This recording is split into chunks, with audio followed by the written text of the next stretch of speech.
watching it yesterday and was totally engaged in those scenes. I was thinking if you had always secretly harbored fantasies about being a frontman rock star. I don't know any person alive that doesn't harbor those.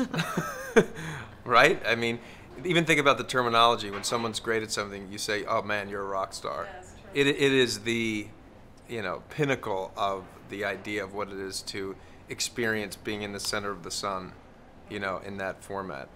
So yeah, of course, It's such a testament to him as a filmmaker, the way that he showed it. I mean, at the very beginning of the film, you see him pop those pills and take a swig of gin, and then he walks out, and all of a sudden they start playing, and it's electrifying, but you see it coming out from the side of the stage, so you're with the performer, and you see the sweat, you see the grit, you see the veins, and to me, like, that's what is so masterful about how he directed this film, is that as a performer in music myself, I felt like I was really there with you. Mm.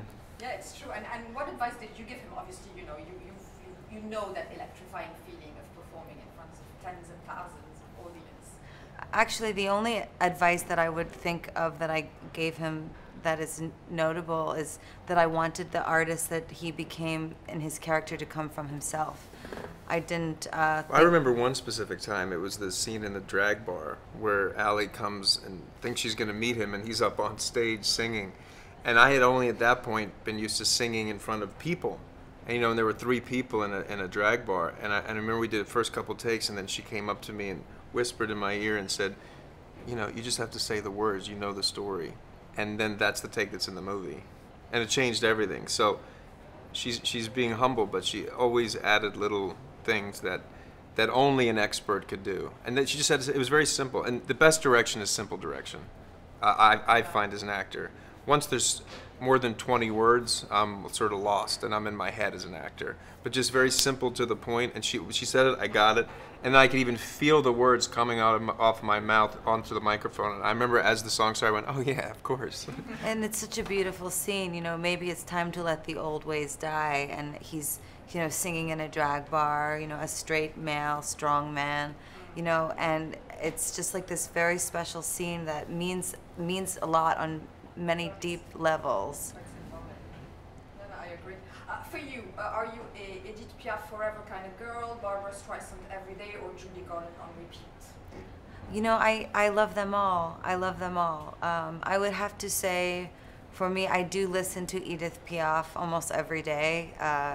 It's sort of my go-to music that makes me feel calm. But Judy Garland was always my favorite actress since I was a little girl. And at the same time, I feel very honored to be in this film after her and after Barbra. She's phenomenal, and she came to set and was so gracious, and it was a really special moment. What did you find most difficult, directing or directing yourself, especially when you were performing at Glastonbury and Coachella and all that? I've said this before, it just feels like cheating, because I found it to be very much easier to be on the field with her and with the other actors, and being able to keep a fluidity and a rhythm. As a director, you're always on the sidelines, but if you're on the field, you can perpetuate that rhythm, and it's all rhythm when you're shooting a movie. I learned that from David O. Russell. Allow yourself to have a sandbox that's as small as possible with a lot of restraints, and that's when there's a tension that can then force you to get out of your head and just react. So, to me, I absolutely loved that. Those were my favorite days, when I was able to be in it. It was beautiful because there was such an intense focus and yet so much freedom at the same time, and I think that makes for, a very sacred workspace. It was always about the art, but it also was not like we were in chains while we were working. Right. It was real. I have to go, but yes or no, would you love to have awards for this film? I know, answer. That'd be amazing. That would be amazing. Incredible. But I think, both of us just really want this film to touch people's hearts. That's the most important.